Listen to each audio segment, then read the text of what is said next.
하나님의 말씀 마태복음 19장 1절부터 보시겠습니다. 예수께서 이 말씀을 마치시고 갈릴리를 떠나 요단강 건너 유대 지경에 이르시니 큰 무리가 따르거늘 예수께서 거기서 그들의 병을 고치시더라. 바리새인들이 예수께 나와 그를 시험하여 이르되 사람이 어떤 이유가 있으면 그 아내를 버리는 것이 옳으니까? 예수께서 대답하여 이르시되 사람을 지으시니가 본래 그들을 남자와 여자로 지으시고 말씀하시기를 그러므로 사람이 그 부모를 떠나서 아내에게 합하여 그 둘이 한 몸이 될지니라 하신 것을 읽지 못하였느냐? 그런즉 이제 둘이 아니요 한 몸이니 그러므로 하나님이 짝지어 주신 것을 사람이 나누지 못할지니라 하시니 여짜오되 그러면 어찌하여 모세는 이혼 증서를 주어서 버리라 명하였나이까? 예수께서 이르시되 모세가 너희 마음의 완악함 때문에 아내 버림을 허락하였거니와 본래는 그렇지 아니하니라.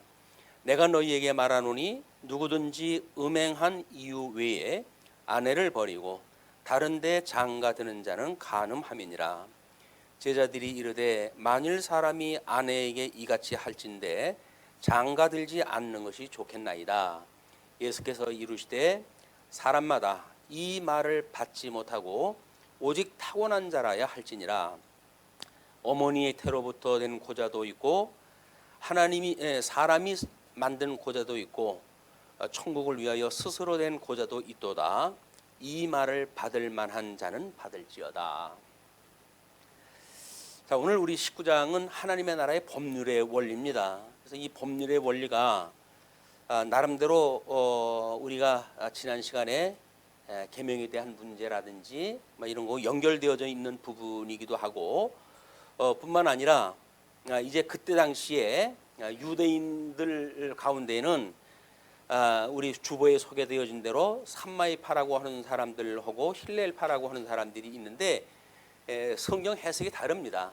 그래서 이 삼마이파는 이제 그 우리 모세 오경에 이혼 증서를 써주어라. 이제 이렇게 신명기 24장 1절 보시게 되면 사람이 아내를 맞이하여 데려온 후에 그에게 수치되는 일이 있음을 발견하고 그를 기뻐하지 아니하면 이혼 증서를 써서 그의 손에 주고 그를 자기 집에서 내보낼 것이요 라고 이야기를 했으니까 지금 그 수치되는 일이 과연 무엇이냐 라고 하는 것에 대한 해석이 분분했어요. 그래서 그 삼마이파는 나름대로 부정한 일을 갖다 했을 때의 이야기다. 뭐 간음을 했거나 이런 그 일이 있을 때에 그렇게 하나님께서 명령을 하신 거다 이렇게 보았고, 그 힐렐파라고 하는 사람들은 그것이 아니다. 여자의 본분을 제대로 안 해가지고 남자가 애정 유지가 불가하다든지 심지어 뭐 탄 음식을 제공한다든가 이런 모든 종류의 죄가 다 포함된다. 이렇게 확대 해석을 갖다 했던 것이 그때 당시에 양계파의 그런 그 주장이었어요. 그렇기 때문에 지금 바리새인들이 예수님한테 와가지고 시험하는 내용은 이런 데로부터 시작이 되어지는 겁니다. 그런데 우리 거기에 이렇게 제가 소개를 갖다 해드렸어요. 그 파란 글씨로 쓴 부분을 보시게 되면 더 원래적이고 그래서 더 권위 있는 것을 추구하는 랍비 논쟁 방식을 사용하셨다. 이렇게 소개를 갖다 해드렸어요. 그때 당시에는 뭐 이제 어떤 이론이든 마찬가지죠. 갑론을박하게끔 되어져 있지 않습니까? 그 갑론을박을 갖다 했을 때에 그 토론을 이제 그 더 확대해 가려고 한다면 그거보다 상위의 개념이 무엇인가를 이야기를 갖다 해야 하위 개념에 대한 게 정리가 되어지거든요. 똑같은 뭐 우리 5살짜리는 5살짜리 알고 있는 거 가지고 갑론을박하게끔 되어져 있어요. 거기에 만약에 형이 개입을 갖다 하게 되면 그거는 이렇고 이러니까 그런 게 아니야라고 해서 설득을 갖다 해줄 수 있겠죠. 이게 이제 우리가 나름대로의 어떤 질서의 문제인데, 그런데 유대인들한테는 뭐 워낙 학문적 그런 그 영역이기 때문에 쉽게 수용을 하지 않습니다. 그런 가운데 있기 때문에 예수님한테 와가지고 어떤 사람이 어떤 이유가 있으면 그 아내를 버리는 것이 옳습니까? 라고 이제 묻는 거예요. 이게 우리가 늘 경계하는 진영 논리라고 그러지 않았어요? 어떤 한쪽 진영에 빠져버리게 되면 그러면 상대판이 나의 적이 돼버리고 그래서 49대 51이라고 하는 그냥 그 확률 게임에 빠져버리는 거예요. 내가 어느 쪽에 들어가든지 자주 절반은 나의 적이 되어지는 일이기 때문에 이런 문제가 왜 만들어지는가? 이것이 그 상위의 개념을 모르기 때문에 그런다는 거예요. 우리 뭐 일견 요즘 뭐 이제 그 정치 문제로 해가지고 선거 문제로 해가지고 뭐 상당히 바쁘게들 이야기가 진행되어지고 있는데 마찬가지예요. 그 사람들이 그 사람들이지 뭐 우리나라 다 위에서 사는 사람들 아닙니까? 근데 그렇게 욕할 만큼 나쁜 사람들은 없어요. 다 조국과 나라를 위해서 헌다는 사람들이죠. 그런데 이제 그런 사람들의 진영을 갖다가 우리가 빠져가지고 내가 어느 쪽에 속했어라고 하는 순간 우리는 그 사람들의 수준으로 고차가 되어지는 거예요. 상대판은 무조건 오고 싫어. 내 편이 아니야. 미워. 이래가지고 쓸데없이 우리 신앙생활에 이제 걸리적거리게 되어지는 이런 오해가 만들어진다. 그래서 지금 예수님한테 이런 질문을 한 거는 뭐 삼마이파가 됐든 힐레파가 됐든 자기네들끼리의 그런 진영 논리로 끌어들이려고 하는 그런 그 음모가 있었던 거죠. 그러니까 이제 그 예수님께서 이렇게 이야기를 합니다. 예수께서 대답하여 이르시되 사람을 지으시니가 본래 그들을 남자와 여자로 지으시고 본래로부터 해가지고 시작을 했다 해요. 본래 그렇게 남자와 여자로 지으시고 말씀하시기를 그러므로 사람이 그 부모를 떠나서 아내에게 합하여 그 둘이 한 몸이 될지니라 하신 것을 읽지 못하였느냐? 이거는 이렇게 하나님께서 창세기 너희들 모세오경을 중요시 여기는데 그때로부터 하나님이 남녀의 문제가 부부의 문제가 무엇인가로 이야기했는데 너희들이 그것을 모르냐? 이렇게 문제 제기를 하시고 그런즉 이제 둘이 아니요 한 몸이니 그러므로 하나님이 짝지어 주신 것을 사람이 나누지 못할지니라 하시니 이제 그렇게 대답을 갖다 하나님 이제 주님께서 하시니까 그러면 어찌하여 모세는 이혼 증서를 주어서 버리라고 명하셨습니까? 만약에 주님이 말이 그렇게 옳다고 한다면 모세 오경을 근거로 해가지고 주님이 그런 말씀을 다 하시는데 같은 모세 오경에 보게 되면 모세가 이혼 증서를 주어서 버리라고 명했는데 그렇다고 한다면 모순관계가 되질 않습니까? 라고 해가지고 제법 설득력 있는 논쟁을 이제 벌이려고 시도를 다 하는 거예요. 그러니까 예수께서 이르시되 모세가 너희 마음에 완악함 때문에 아내 버림을 허락하였거니와 본래는 그렇지 아니하니라. 이래가지고 본래의 문제를 이야기를 해요. 모세 오경도 모세 오경 나름이지. 모세 이전에 아브라함에게 했던 언약과 그 이후에 500년이나 지나가지고 주어졌던 모세의 언약과 모세오경이라고 해서 같은 레벨에다 놓고 보면 너희들이 오해가 있는 거지. 예수님께서 하시는 말씀이죠. 자, 우리 하나님께서는 이제 창세기 1장 28절에 하나님의 형상을 닮은 그런 그 사람을 짓고 양대 언약을 주셨다고 이렇게 이야기했어요. 이 양대 언약은 복과 나라다. 근데 이 나라에는 자손, 그다음에 땅, 그다음에 통치 하는 나라의 3대 요소가 포함되어져 있는 것을 우리가 복과 나라라고 이야기를 했거든요. 이걸 주었고 그다음에 이제 에덴 동산에 이제 이 하나님께서 여기에서는 아담을 흙으로 빚어 만들었잖아요. 이제 아담이라고 하는 인물은 이쪽에 있는 흙으로 해가지고 만드시고 그의 코에 생기를 불어넣어 가지고 생명이 되어졌다 이렇게 이야기를 했어요. 이게 아담입니다. 아담을 처음에 만드셨을 때 이야기예요. 그런데 하나님이 보시기에 아담이 독초하는 것이 보기가 좋지는 않았어요. 그러므로 이 흙으로 지었던 이 아담 여기서 갈비뼈를 빼내 가지고 이 하와를 하나님께서 만드시잖아요. 이 하와를 갈비뼈를 빼내 가지고 하와를 만드시니까 이제 그 하와의 모습을 보고 아담이 뭐라고 그럽니까? 내 뼈 중에 뼈요 살 중에 살이라고 이렇게 이야기를 하잖아요. 그 이야기는 뭐예요? 이게 한 몸이라는 거예요. 내 뼈에서 빼내가지고 하와가 되어졌으니까 본디 나의 거로구나. 내가 하나였었구나. 라는 걸 고백을 다 한 거예요. 이게 하나님 앞에. 그런데 유감스럽게도 에덴 동산에 이제 두시면서 선과 악을 알게 하는 과일나무 열매를 따먹으면 안 돼. 이걸 따먹으면 정녕 너는 죽어라고 이야기했다 했을 때 이거 이제 불순종을 한단 말이에요. 이 불순종을 갖다 해가지고 결국 죽으리라고 했던 그 약속을 따라가지고 사망 권세의 이 세상으로 내쫓기게 되어지지 않습니까? 여기가 이제 이 죄 때문에 이렇게 내쫓긴 거란 말이에요.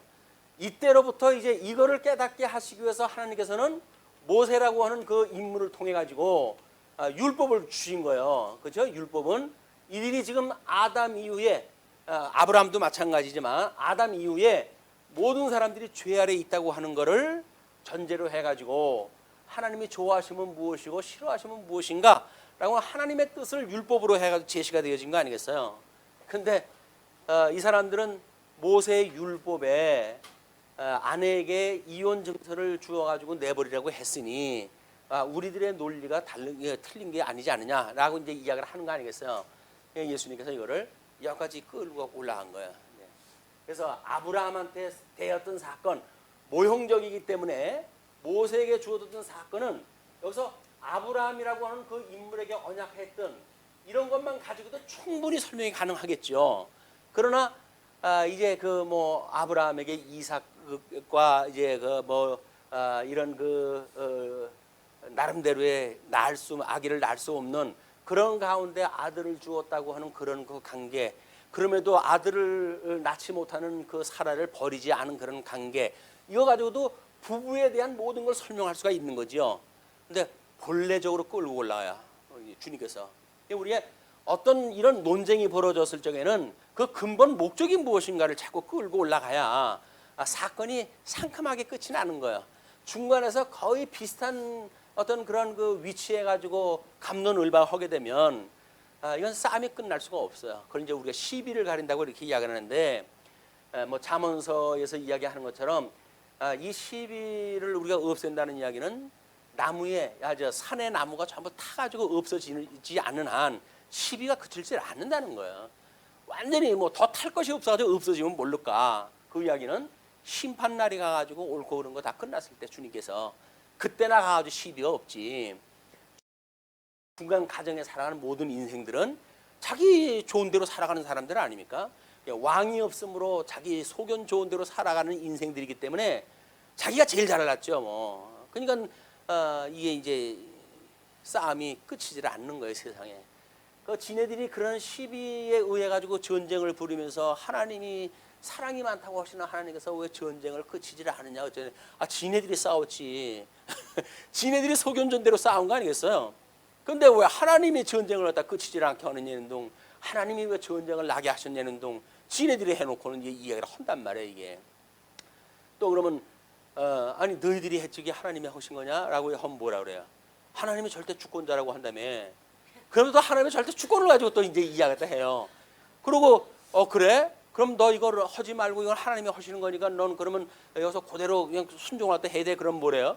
왜 나한테는 자유의지가 없어? 라고 해 또 자기 자유의지를 갖다 주장하다 하네. 인간의 이 모순이라고 하는 거는 자기 모순을 갖다가 결국은 가지고 살아가는 거야.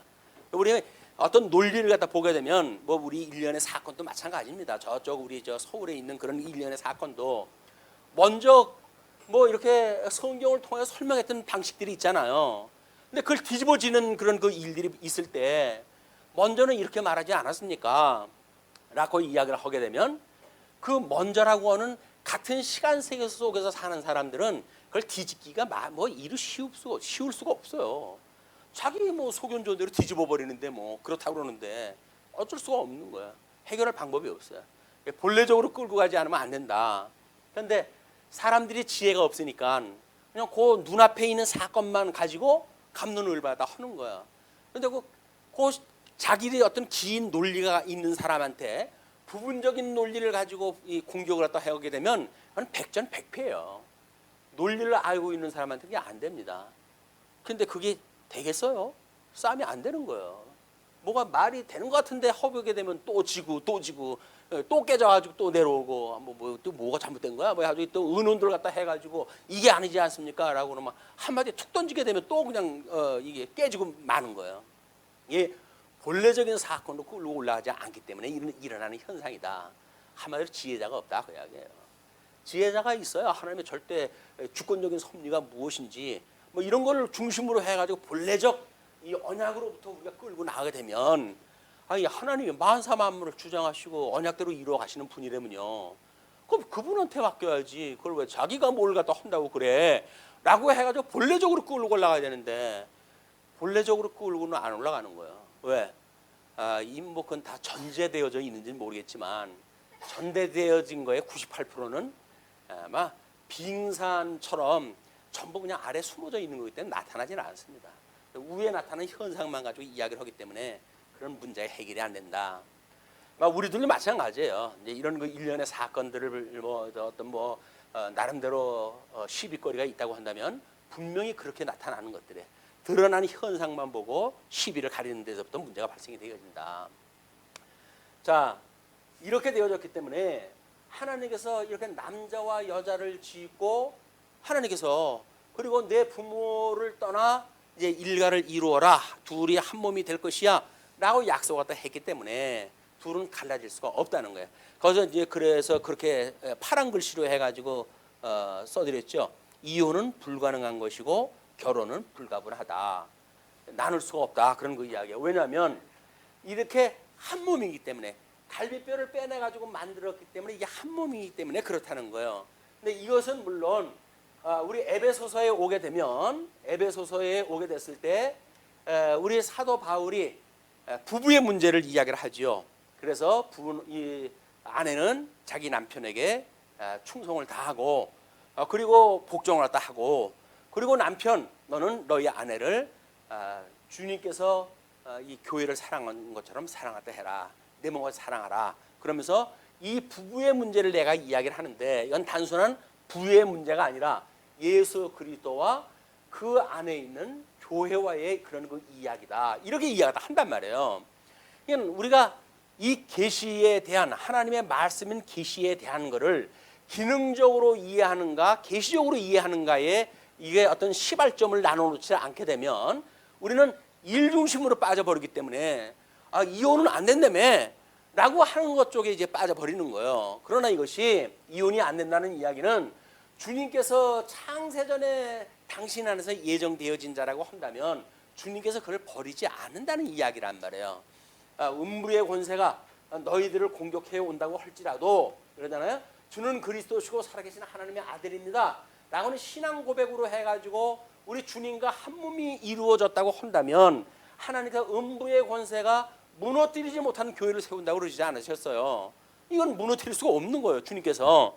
근데 사람들은 이거를 주님과 그리스도의 문제를 보질 아니하고 단순히 이런 해 아래의 사건을 놓고 이걸 기능적으로 해석을 하려고 하니까 사악한 인간들이 지네들 마음대로 싫으면 이혼 증서 써가지고 보내버리고 이런 그 인간들에게 이거를 지금 설명한 것이 아니잖아요.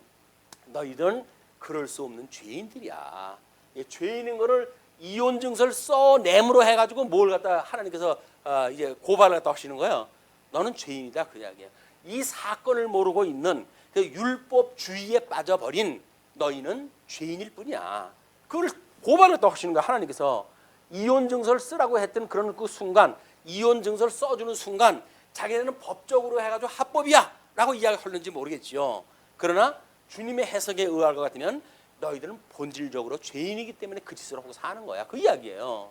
율법을 지켜가지고 의를 지킨다고 했던 바리새인들에게 하나님 우리 주님께서 지금 한 방을 먹이시는 거거든요. 근데 이 친구들은 그게 무슨 뜻인지 몰라요. 이 어떤 시간 세계 속에서의 자기네들의 그 진영 논리에 빠져 있기 때문에 주님이 하시는 본래적 원리적 이런 거 이야기 했을 때 그걸 알아보지를 못하고 겨우 그걸 가지고 자기네들이 가지고 있는 문서 쪼가리에 그 기록되어져 있는 그 내용을 중심으로 해가지고 시비를 갈 수밖에 없다. 자, 이렇게 본래는 그렇지 않다고 이렇게 이야기를 하니까 그래서 내가 너희에게 말하노니 누구든지 음행한 이유 외에 아내를 버리고 다른 데 장가 드는 자는 간음함이니라. 이렇게 이야기해요. 주님께서 이 주님의 몸된 교회가 오직 예수 그리스도만 나의 신랑 되신 분이에요 라고 믿는 신앙이 아니라 음부에게 짝을 맞춰가지고 여기에 기웃거린다고 한다면 이건 이미 잘라질 수밖에 없는 거예요. 주님에게 붙들려져 있는 자라고 한다면 한눈을 안 팔겠죠. 근데 한눈을 팔았다는 이야기는 뭐예요? 주님하고 붙어져 있는 관계가 아니란 말이야. 그래서 우리가 초청을 받은 자는 많아요. 청함을 받은 사람 많다니까요. 그러나 주님께서 정말 우리 주님께 부르심을 입은 자는 극소수예요. 뭐 대한민국에 뭐 예수 믿는 사람이 지천이라고 있다고 하지만 그들이 저는 율법주의적인 또는 뭐 어떤 세속적인 또는 신비주의적인 거에 빠져가지고 자기네들이 예수님을 믿는다고 하지만 성경이 말하고 있는 그 하나님을 믿지 않는 한 그는 성경에 계시되어진 하나님을 믿는 게 아니에요. 예수 그들 믿는 게 아니라니까요. 이거 비슷해요. 예수님하고 이 음부가 비슷하다니까요. 왜? 원래 사단들이 천사로 가장을 하기 때문에 그렇게 티가 나질 않습니다. 우리 범인들이 봐가지고 이건 분명하네 라고 할 정도가 아니라니까요.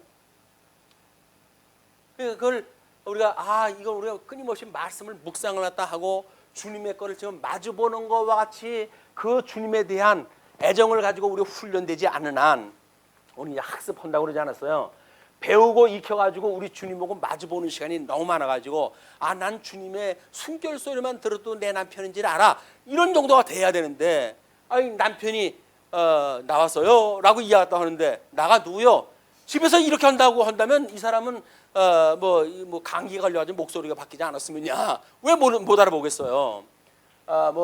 수십 년을 같이 살았는데 불구하고 나왔어요라고 묻는데 나가 누구요? 라고 이야기하게 되면 참 낯설을 거예요. 집에 가지고 초인종을 누르는데 누구세요? 납니다. 나가 누구예요? 이게 암호 되는 것도 아니고 이 정도면 이건 이제 심각한 상태 아니겠어요? 이게 이쪽 음부에 우리가 빠져져 있을 때 주님의 거고 별로 상관이 없는 거예요. 예수 믿는다고 교회 생활 하지요. 근데 교회 생활도 하는데 주님을 믿는 이 교회 생활이 아니라 온통 세상의 거를 갖다 추구하고 있는 우리가 교회라고 한다면 그건 예수 믿는 게 아니잖아요. 세속을 믿는 거지. 왜 이 세속적인 모든 우리가 복을 추구하고 살아갈까요? 왜 세속적인 건강을 추구하고 살아갈까요? 왜 이 세속적인 행복을 우리가 추구할까요? 그 이야기는 주님께서 주시는 행복이 별로 관심 없어요. 그 사람들은 당장 눈앞에 있는 게 중요하지 뭐 원래적 본래적 그게 나보고 어떻다고 별로 관심 없어요. 근데 주님께서는 그걸 지금 이야기를 하시는 거예요. 눈에 보이지 않는 것, 손에 잡히지 않는 것, 그 주님에 대한 걸 이야기를 하기 때문에 이 욕심에 꽉 차 있던 바리새인들은 이미 이 이야기를 알아들을 수 없도록 이미 되어져 있고 예수님께는 알아듣지 못하도록 이야기하신 거예요. 근데 왜 우리는 알아들을까요? 우리는 주님하고 한 몸이니까 알아듣지요. 그 사람들은 한 몸이 아닌 거예요. 뭐 율법을 바삭하게 알고 있다고 하더라도 그들은 주님을 몰라요. 메시아를 몰라요. 하나님의 뜻이 뭔지를 몰라요. 그렇기 때문에 주님께서 이렇게 본래적인 걸로 친절하게 설명을 했음에도 불구하고 그걸 알아먹지를 못하는 거야. 근데 우리는 본래적인 걸 이야기를 하니까 그냥 한눈에 쏙 돌아버리잖아요. 원리가. 이런 것이 지금 예수님께서 소개를 해가시는 일입니다. 그러니까 이제 제자들이 그걸 옆에서 쭉 봤잖아요. 자기네들도 뭐 이런 그 논쟁하는 거에 크게 달리지 않으니까 저게 뭔 얘기지? 이 제자들이 이제 이 코막고 답답한 이제 일이 벌어진 거예요. 그래서 만일 사람이 아내에게 이같이 할진대 장가들지 않는 것이 좋겠나이다. 그러니까 지금도 마찬가지예요. 지금 세대도 그렇게 사느니 혼자 사는 게 낫지. 뭐 힘든 결혼해가지고 또 애기 나가지고 길고 뭐 하다못해 유치원 보내려고 하더라도 그렇게 힘들고 그런데 뭐 그 짓을 하고 사냐 그냥 혼자 살지 이렇게 생각하는 것이 뭐예요? 이게 이 세속적인 문제를 우리가 보는 시각이라니까요. 하나님하고 예수님하고 우리의 문제를 이런 가정을 통해서 골치 아픈 관계를 통해 끊임없이 우리 주님을 배운다고 한다면 그저 어떤 일이라고 할지라도 우리는 그거에 의미가 있어 라고 이해를 할 수가 있을 거예요. 그렇지 않으면 그렇다고 한다면 우리는 알르니 죽지 내가 뭐 지 빨래 해주려고 내가 결혼을 왔다 하냐 이렇게 해가지고 이제 싫다라는 거예요. 이제 이런 그 문제가 만들어지는데 물론 뭐 예수님하고 우리가 온전한 결혼이 됐기 때문에 뭐 세속적인 걸 뛰어넘을 수가 있고 하나님께서 주셨던 그런 그 은혜대로 하나님께서 만들어 주신 고자의 입장으로 이렇게 살아간다고 한다면 충분히 가능한 일들이에요. 그러니까 뭐 지금 신부님들이라든가 뭐 수녀님들이라든가 분들 결혼 안 하잖아요. 오직 예수님만 믿고 살아가지 않습니까? 그런 게 가능하다. 뭐 그러나 이렇게 하는 이 주님께서 해주시는 원리가 무엇인가? 우리 주님의 숨소리만 듣고도 나의 주님, 그분이 나에게 주시는 세미한 음성만 듣고도 우리가 깜짝깜짝 놀랄 정도로 경계심을 갖고 이런 음부의 권세들의 미혹을 우리가 경계하고 이렇게 살아가는가? 그런다고 하는 그 이야기는 사실은 충분한 훈련이 안 되면 안 되는 거예요. 그럴 때 관념적인 거 가지고 이것이 이루어지지는 않습니다. 그러니까 하나님께서 이 엉성한 결혼 체제 속에다 우리를 집어넣기도 한 거예요. 그래가지고 뭐 내 뼈 중에 뼈요 살 중에 살이라고 뭐 아주 이빠른 소리 하다가 너 누가 이거 먹으라 그랬어요? 그러니까 당장 뭐라 그래요? 당신이 만들어준 저 여자가 뭐라 그랬어요? 그러니까 고발을 떠오는 거 아닙니까? 그 인간들이니까 타락한 인간은 어쩔 수가 없어요. 근데 왜 타락한 인간들에게 결혼 제도를 통해 가지고 생육 번성하는 이런 문화를 갖다 하나의 섭리가 다 해가실까? 이건 끊임없이 오고 오는 세대에게 거기서 완전해가지고 뭐 알콩달콩 아유 부부의 금실이 좋으니 뭐니 해가지고 여기서 완성 높은 삶을 살았다고 한다면 그분은 예수님 필요 없어요. 왜? 세상 남편만 가지고 충분한데 뭐 주님이 필요 있어요? 라고 하니까 결국은 또 세속주의에 빠져버리는 거예요. 이런 것들에 어떻게 우리가 이 불완전한 이 인간들의 문화라고 하는 데에서 우리 주님을 갖다 우리가 온전히 바라볼 수가 있는가? 끊임없이 문제가 있을 때 또 주님을 바라보고 우리 죄인이기 때문에 또 주님의 뜻을 바라보고 하는 훈련의 장으로 주신 것이다. 이 지혜자들은 그렇지 않은 거야. 아니 장가들지 않는 게 낫지. 알른이 죽지. 뭐 결혼을 갖다 합니까 주님? 이렇게 이야기를 하는 거야. 예수님은 참 친절하셔요. 이르시되 사람마다 이 말을 받지 못하고 오직 타고난 자라야 할지니라. 결혼 안 한다고? 여기서 문화 속에서 우리가 이야기를 하잖아요. 지금이야 이제 그런 것들이 뭐 이렇게 팽배되어져 있는 사회적 문화니까 그렇지. 옛날에 만약에 결혼을 갖다 하지 않은 사람이 없는 그런 시대라고 한다면 큰일 나죠.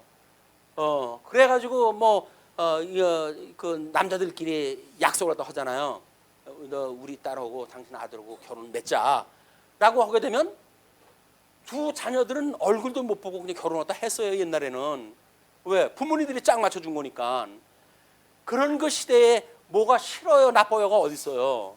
남편 얼굴도 모르고 뭐 어떤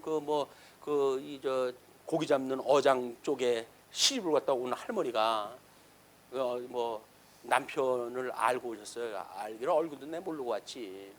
결혼하고 왔더니 거기라는 거야.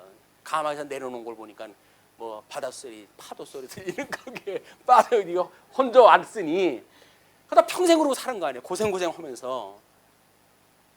또 그렇게 해가지고 뭐 이 결혼을 갖다 했던 남편은 그걸 귀하게나 여깁니까?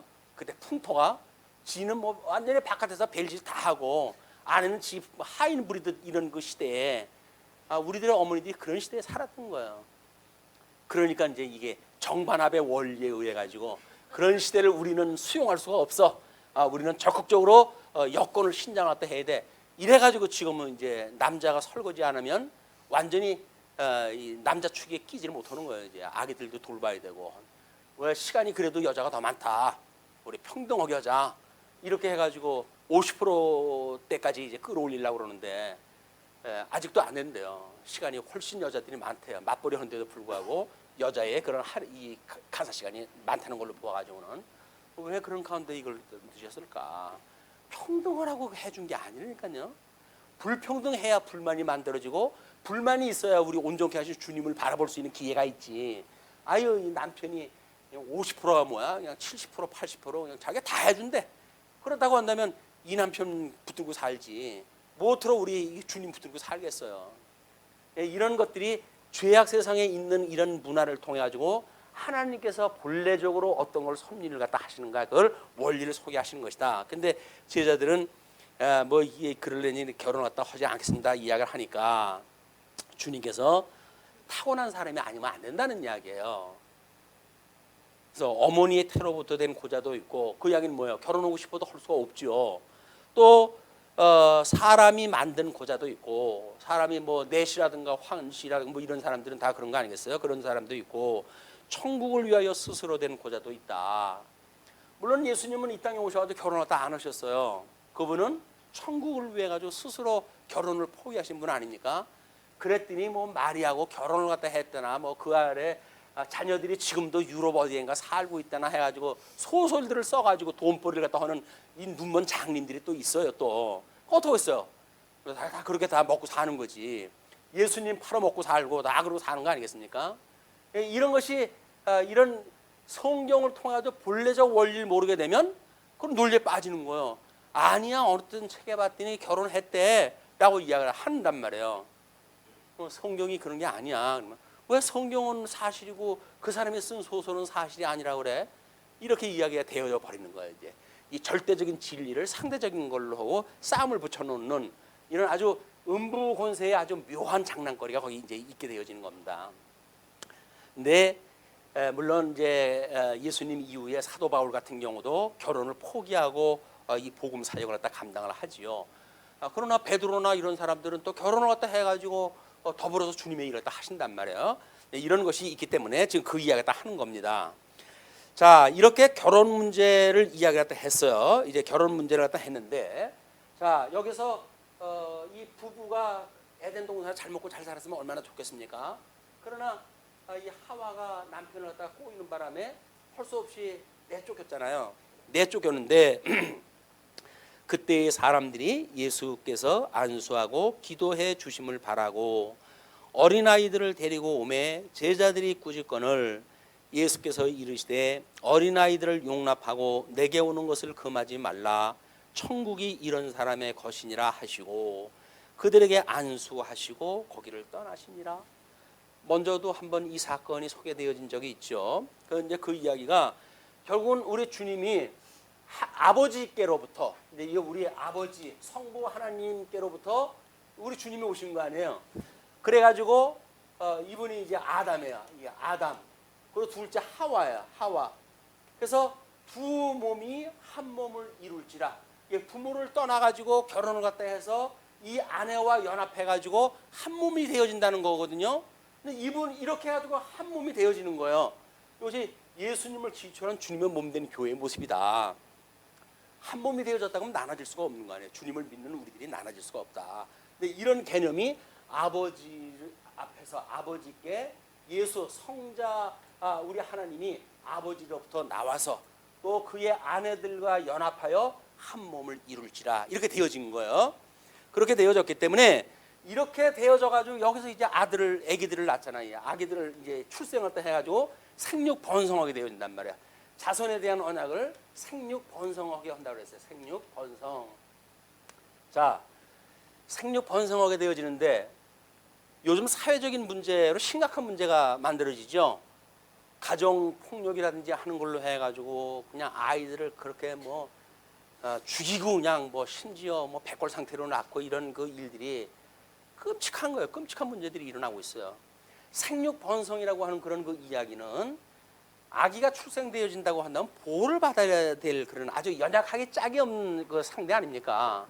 그런 그 상대가 있다고 한다면 이 어린아이들을 우리가 어떻게 생육 번성을 하는가 말씀으로 끊임없이 양육을 시키고 그래가지고 이로 하여금 성장케 해서 이런 다시 또 부모의 곁을 떠나가지고 일가를 이루는 이런 걸 만들어 가야 되는데 생육 번성을 또 하게 되어지는데 어른들이 가지고 있는 아기들에 대한 그런 그 생각의 관점이 뭐냐면 여기서 그런 그 이야기를 하는 거예요. 예수께 안수해가지고 기도해 주심을 바라고 어린아이들을 데리고 왔어요. 부모는 왜? 자기 새끼니까. 근데 예수님한테 말씀 좀 들었다고 하는 제자들이 가지고 있는 개념은 지 새끼 아니라는 거 아닙니까? 그러니까 지금 당장 나타나는 게 뭐라 그래요? 여기서 어린아이들을 데리고 오면 제자들이 꾸짖어요. 왜 애들은 데리고 오고 그러냐고. 지금 어른들도 바쁘고 그런데. 근데 애들은 마치 구성원이 아닌 거예요. 지네들이 이 어린아이들에 대한 어떤 그 관심도가 이건 그냥 어디 덤으로 붙어가지고 사는 아이들. 어른들 하는데 아이들은 끼면 안 되는 이런 것이 공동체가 무너지면서 나타나는 현재의 우리 이 어린아이들의 그런 그 가정 폭력의 피해 사건들입니다.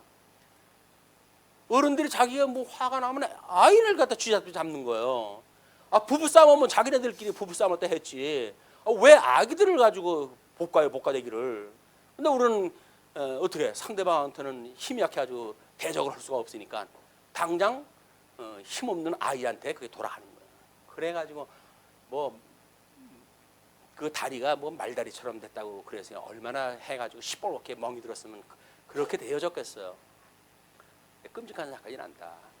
결혼 문제가 파탄이 되어지고, 아니 그분이 신학까지 하고 교회 개척교회 목사고 뭐 조사를 다 해봤더니 뭐 정신적으로 이상이 없는 분이라면요. 근데 결혼 문제가 하나가 깨트려져 버리니까 그 본처하고의 관계 난 아이들이 새로 들어온 아내하고의 이런 갈등 문제가 일어나고 말은 제대로 듣지를 않고 그 얼마나 심적 타격이 있겠어요. 그러니까 말 안 듣고 집 나가고 이제 이런 문제가 만들어지니까 악순환이 되어지는 거죠. 말 안 듣는 나가 집 패고 무서우니까 또 도망가고 뭐 이렇게 되니까 이게 악순환이 되어지는데, 아이고 참 때리다가 힘이 들어가지고 쉬었다 때렸다 그러는데 끔찍한 일이죠. 지 새끼인데 이런 일들이 일어난다니까요.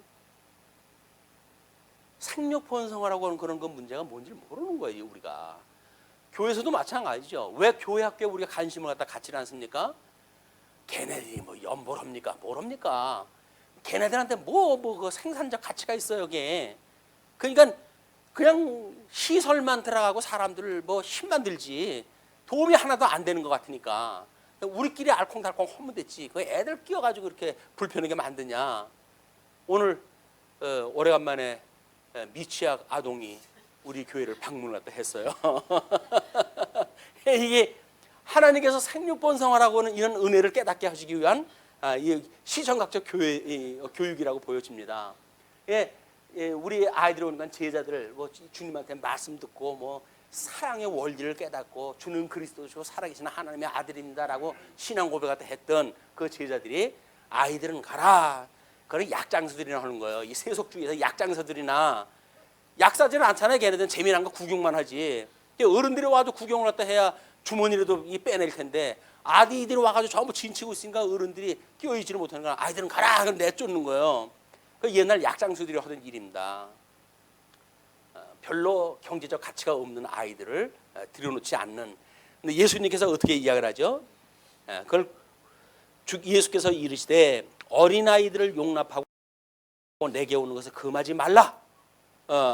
그리고 천국이 이런 사람의 것이니라.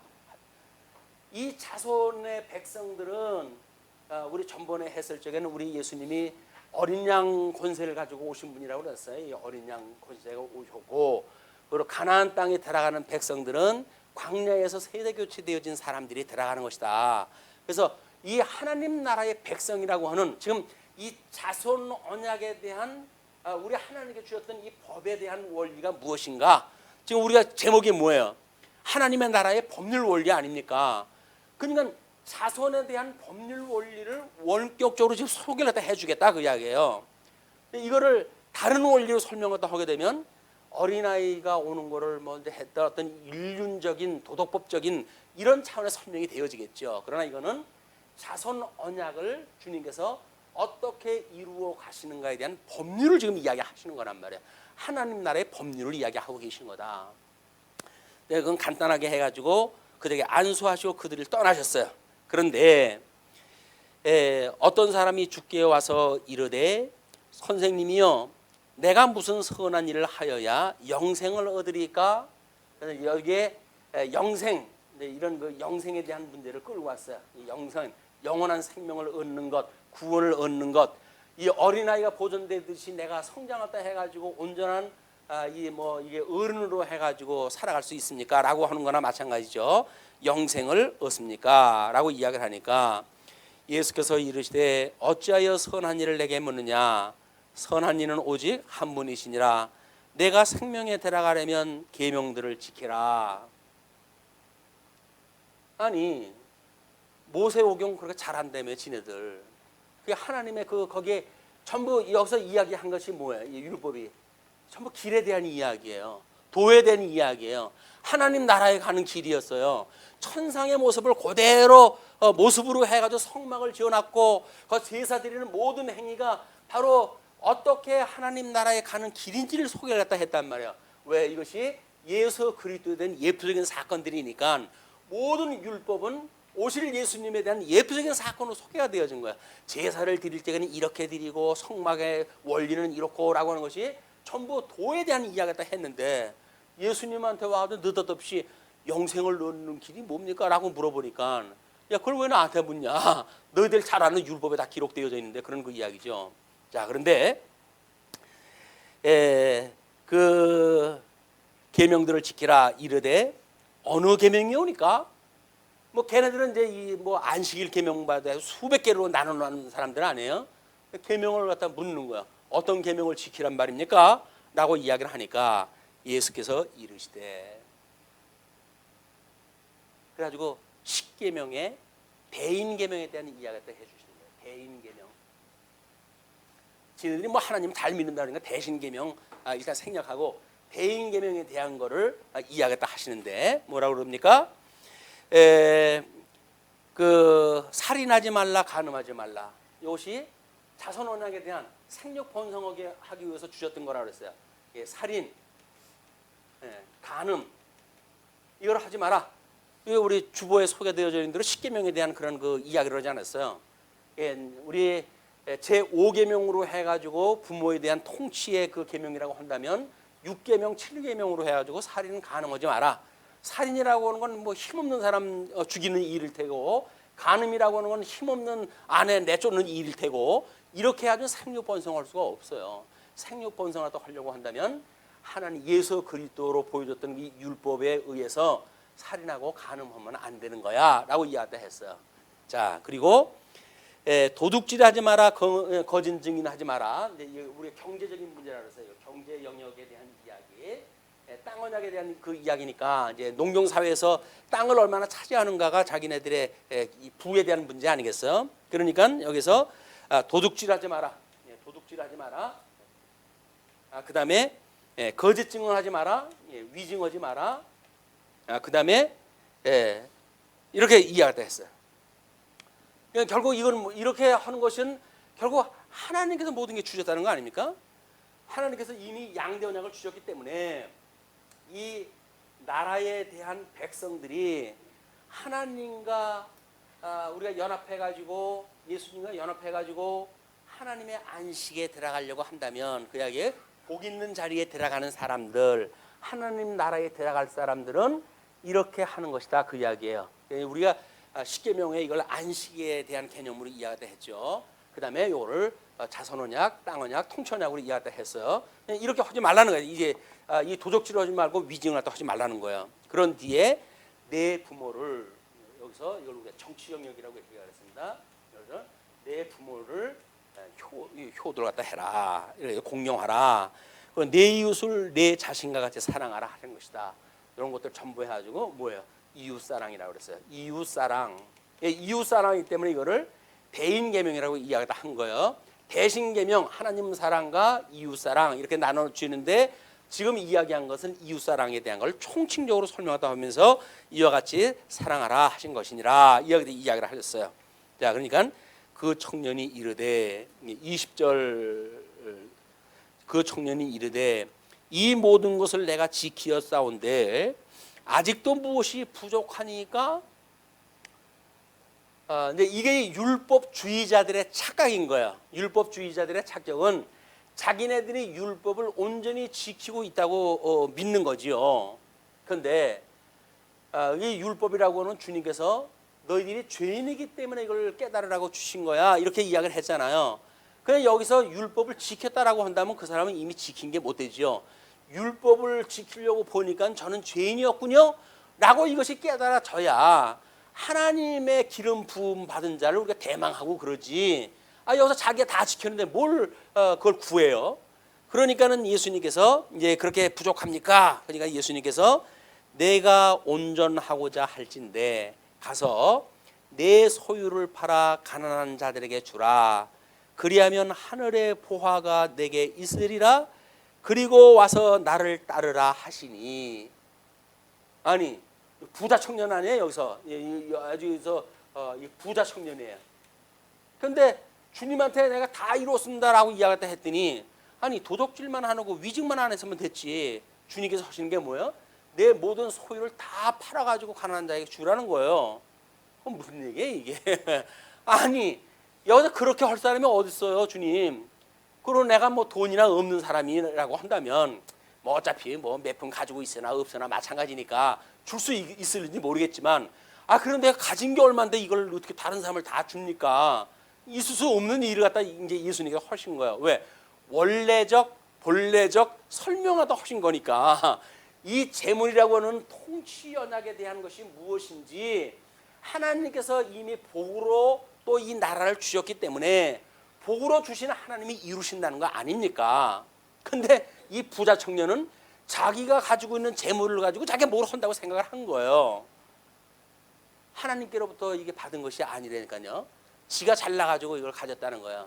그걸 요즘 뭐 금수저 물고 나왔냐, 무슨 흙수저 물고 나왔느냐라고 하는 걸로 이야기했다 하는데 모르겠어요. 금수저를 물고 나와가지고 나름대로 아버지한테 유산 많이 받고 그래가지고 돈이 많으니까 청년인데 부자란 걸로 봐가지고는 아버지가 많은 재산을 물려주시고 일찌감치 돌아가셨는가 봐. 그러니까는 부자 청년이 되어진 거예요. 그래서 예수님한테 영생의 길을 갖다 물어보니까 다 팔라는 거예요. 우리 먼저 번에 예수님이 뭐라 그랬어요? 여기서 모든 천하를 다 얻고도, 천하를 얻고도 나를 따라가지고 너 영생을 얻는다고 그랬으니까 내가 예수 그리스도로 인해 가지고 영생을 얻는 이 생명을 너희가 이걸 얻지 못한다고 한다면 천하를 얻은 것이 무슨 소용이 있냐, 그 이야기 아닙니까? 그러니까 이걸 다 팔아가지고 너는 나를 따라. 그러니까 내가 생명이니까 나를 따르면 네가 영생을 얻는 거야. 성경이 나에 대해서 이야기를 했단다. 그러니 여기서 지키라고 한 것을 온전히 한 것이라고 한다면 나를 따르는 거야. 가지고 있는 거 가지고 다른 사람에게 행세할 생각하지 말고 다 팔아가지고 다른 사람 줘. 그리고 너는 나를 따라. 그런 그 이야기예요. 이걸 어떻게 해요? 인간적인 방법이 될 수가 없는 거예요. 사도 바울인가 되니까 그 많은 학문이고 뭐고 다 포기하고 복음을 들고 그가 그 업신여기를 당하면서 복음을 증거하지. 조그만 뭐 부스러기라도 가져 있어 보십시오. 안 돼요. 그걸 어떻게 놓습니까? 못 놓지. 이런 그 이야기를 지금 예수님께서 하시는 거예요. 자, 그렇게 하니까 그렇게 이야기를 했어요. 그랬더니 그 청년이 재물이 많으므로 이 말씀을 듣고 근심하며 가니라. 근심하면서 갔어요. 영생 얻으러 왔다가 영생 얻는 길 그걸 찾으러 왔다가 괜히 근심만 한가득 짊어지고 가게 되어진 거야. 이걸 혹 뒤로 왔다가 혹 붙였다는 얘기를 하는 거죠. 아니 얻을 걸 뭐 이야기했다 해야지. 레벨이 같은 걸 가지고 질문했다 했어야 되고 자기가 정말 영생에 대한 소망이 있다고 한다면 어떻게 해 아래에 있는 그걸 가지고 가치를 가지고 재물과 하나님을 겸하여 섬기는 생각 세계를 가지면서 주님한테 그걸 물어봤겠어요. 이 사람은 이미 재물을 이 중히 여기는 사람이기 때문에 우리 하나님하고 겸하여 섬길 수 없는 그 한 축을 가지고 있는 거예요. 그래서 예수님께서 그거에 대해서 이제 이야기를 하는 겁니다. 뭐라고 그러죠? 23절로부터 30절까지 이제 통치 원리적인 거라고 이렇게 소개를 해드렸는데 예수께서 제자들에게 이르시되 내가 진실로 너희에게 이르노니 부자는 천국에 들어가기가 어려우니라. 이런 그 문제를 가지고 또 뭐 연보 걷어들일 때 이런 거 이야기를 하면서 세상에 돈이 무슨 그걸 가지고 붙들고 있다고 그래가지고 천국에 이 주님의 몸된 교회 봉사 안 하고 그걸 그렇게 연보를 따르냐고 해가지고 종주목을 대가지고 어쩔 수 없이 뭐 그냥 부흥회 때 일어서 해가지고 뭐 하는데 안 할 수도 없고 완전히 낚여가지고 이제 뭐 1억이요 2억이요 해가지고 과거에 그렇게 해왔잖아요. 이런 그 문제들인 거예요. 지금 여기서 주님께서 하시는 말씀이 무엇인지 이걸 의미를 갖다 봐야 되는데 그냥 돈 걷어들이는 쪽의 것만 관심을 갖게 되면 그렇게 보여요. 그러니까 부자는 천국에 들어가기 어렵다.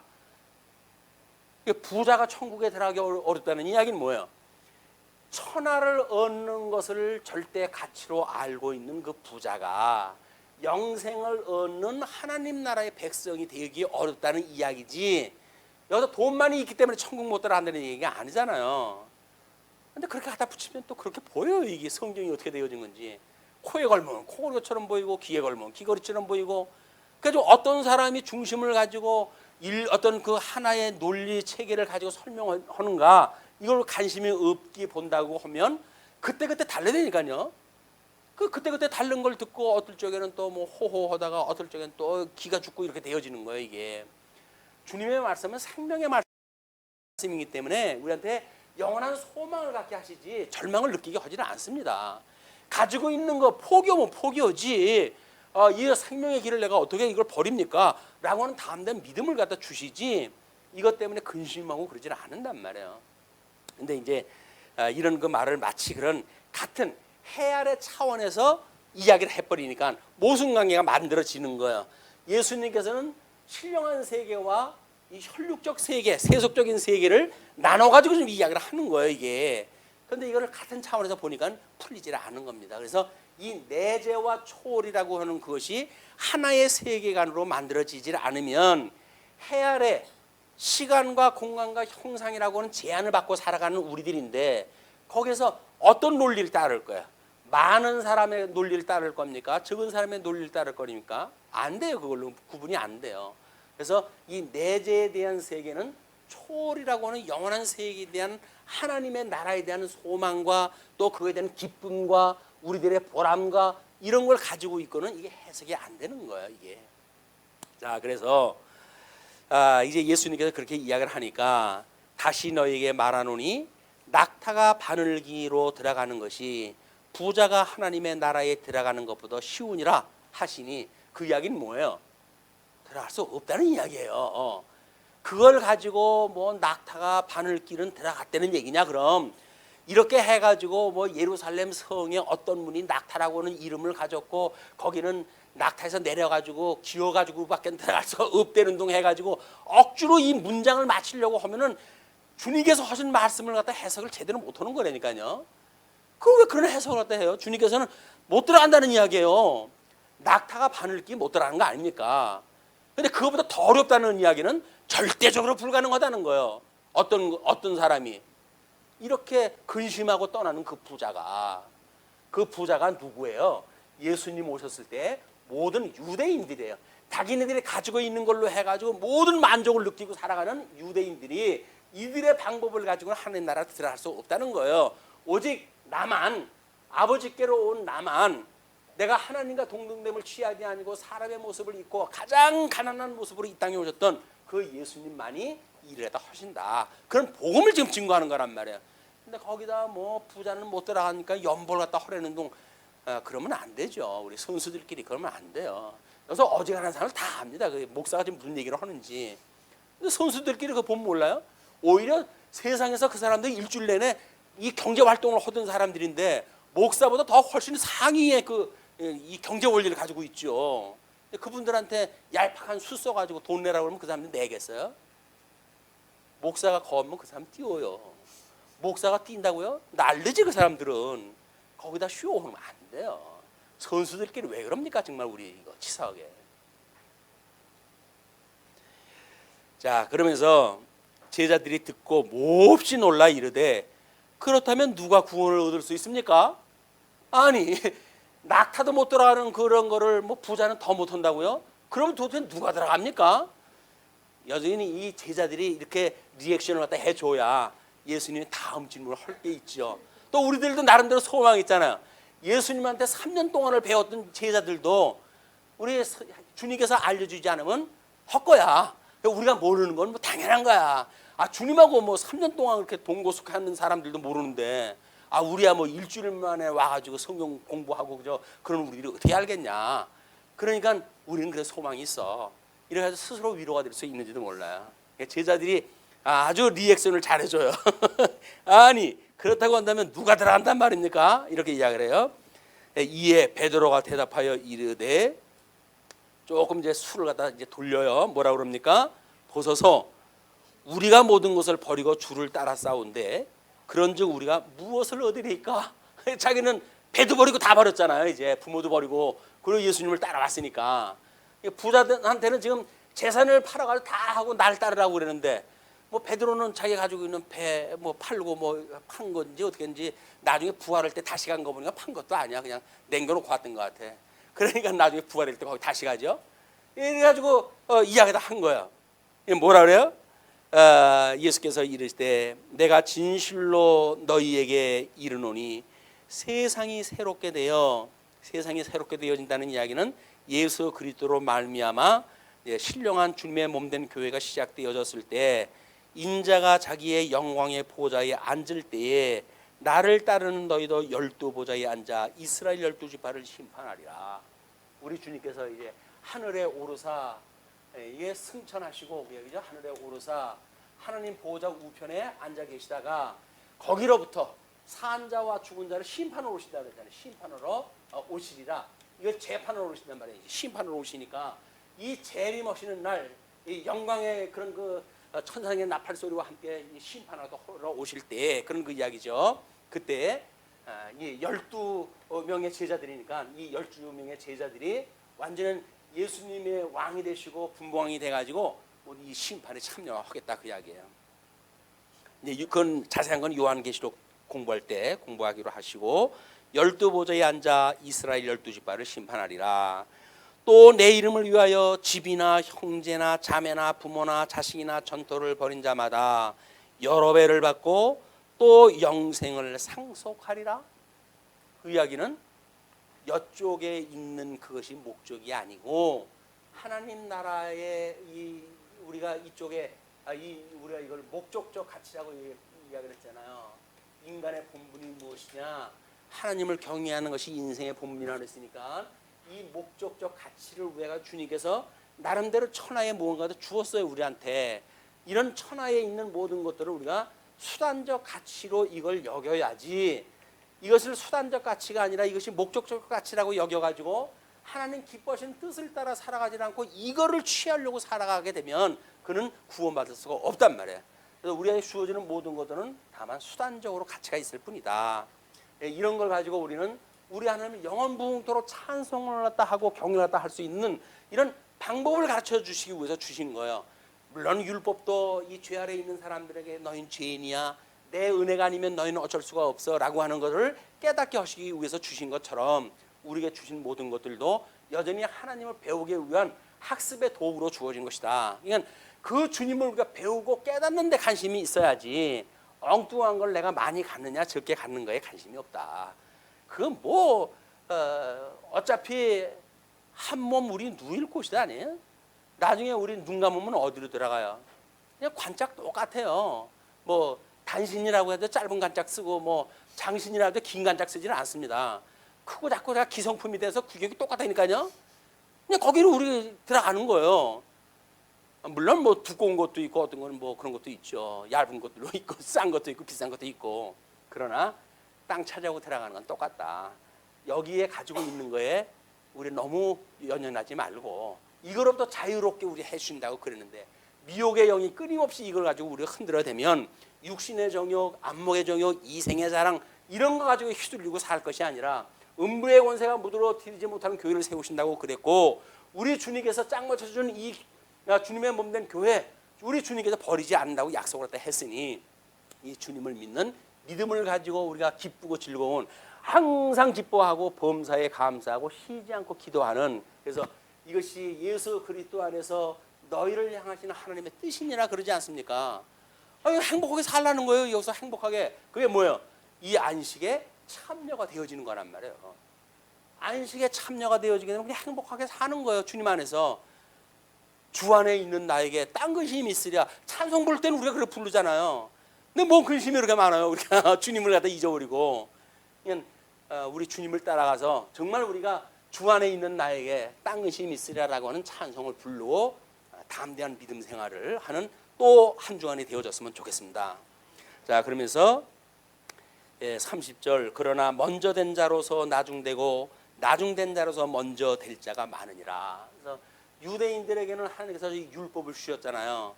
먼저 된 자들인 거예요 다. 근데 이 율법을 제대로 깨닫지 못하니까 예수님이 오셔가지고 이제 성령이 오시게 되면 너희들이 권능을 얻고 예루살렘과 온 유대와 사마리아와 땅까지 이르러서 나의 증인이 될 것이야 라고 이야기했다 했을 때 이런 약속대로 해가지고 유대인의 때가 끝이 나고 그리고 이방인의 시대가 되어져 가지고 지금까지 이루어진 거예요. 그러나 창감람 나무를 아주 잘라버리지 않으시고 마지막 때 이제 재림을 앞서 가지고 민족적 회개 때가 오게 하시니까 그때 이들이 예수님을 믿지요. 나중되는 거예요. 먼저 된 자가 나중되고 나중된 자가 먼저 되어진다는 그 이야기는 이방인이 먼저 구원의 반열에 들어서게 되어지고 이 유대인들은 나중에 잠깐 이제 민족적으로 회개를 했다 해가지고 구원을 받을 때를 주신다 하나님께서. 그래가지고 이 하나님의 이 저 어마어마한 양대 언약이 완성이 되어지는 모습을 우리한테 보여주실 것입니다. 그 언약 우리 기억을 하시고 그리고 끝없이 주 안에서 심령의 평강 누리시는 한 주간이 되어지길 빌면서 말씀 줄이죠. 기도하시겠습니다. 자비로우신 하나님 아버지 은혜를 감사합니다. 저희들이 무엇이간데 세상 이치로 해가지고는 도저히 알 수 없는 이런 그 진리의 세계를 보게 하시고 깨닫게 하시고 그래서 많은 사람들이 세상의 흐름을 따라가지고 문화에 의해서 기뻐하기도 하고 또는 슬퍼하기도 했던 그런 그 일일진데 우리에게는 신령한 세계를 바라보고 우리 주 예수 그리스도의 절대적인 은혜를 따라서 세상 사람들이 감당할 수 없는 믿음으로 살아가게 하시는 우리 하나님, 하나님의 그 크신 은혜를 찬양하고 경배합니다. 우리들의 이 말씀 들을 때에 이런 그 믿음의 상태가 세상에 나가서 또 배우고 익히는 시간대에도 여전히 궁극적 우리들의 목적이 되어지고 그것이 가치로 여겨져서 결론적 우리의 모든 해석이 되어지기를 소원합니다. 오직 우리 온전케 하시는 주님 한 분만으로 즐거운 또 기뻐하는 우리 성도의 삶이 되어지기를 빕니다. 때가 매우 어둡습니다. 이 때를 위하여 말씀운동 소원교를 세워주신 줄로 아오니 우리 하나님을 경외하는 말씀운동 소원교회가 되게 하시고 이런 그 비진리의 세계에 더욱 우리 진리를 궁구하는 일에 전념할 수 있도록 지혜와 명철을 더하여 주시기를 비옵고 이 일을 위하여 연보로 또는 기도로 또 받은 은사를 따라서 섬기는 손길마다 우리 주님 크신 은총이 함께 하시기를 비옵고 흩어져 있는 한 주 동안도 은혜의 장중 아래 붙들어 주시기를 소원하오며 우리를 구원하신 우리 주 예수 그리스도의 이름으로 감사하오며 기도드리옵나이다. 아멘.